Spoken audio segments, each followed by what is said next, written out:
Hi అండి, welcome to Sandhya kitchen. ఇవాళ వచ్చేసి బోటీ ఫ్రై చేస్తున్నాను. కానీ ఇది వేడి మీద ఉంటే తినాలి, లేదా అస్సలు తినలేమండి. ఎందుకంటే నేను బోటీ కొవ్వుతో చేస్తున్నాను, ఆయిల్ లేకుండా కొవ్వుతో అయితే చేస్తున్నాను.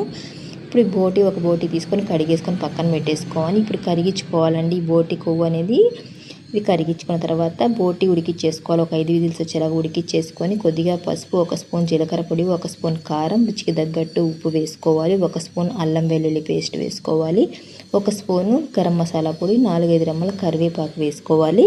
1 గుడ్డు వేసుకోవాలి. 2 స్పూన్లు పెరుగు వేసుకోవాలి. ఒక 4-5 స్పూన్లు రైస్ ఫ్లోర్ వేసుకొని కలిపేసుకోవాలి. ఉప్పు అనేది స్కిప్ అయిపోయిందండి, వీడియో చూసి వేసుకోవాలి.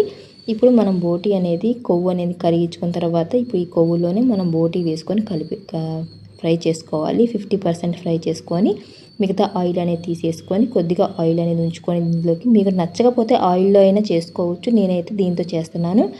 ఇప్పుడు ఉల్లిపాయలు, పచ్చిమిరకాయలు, కరివేపాకు, రుచికి తగ్గట్టు ఉప్పు, కొద్దిగా పసుపు వేసుకొని ఇదంతా ఫ్రై చేసుకొని లాస్ట్లో కొత్తిమీర వేసుకున్నామంటే వేడివేడిగా తినండి బోటీ ఫ్రై. లేదా వేడి ఆరిందంటే అంత బాగోదు, నెయ్యిలాగా పేరుకుంటుంది. వేడి మీదే తినాలి. కావాలంటే వేడి చేసుకొని తినండి, చాలా బాగుంటుంది.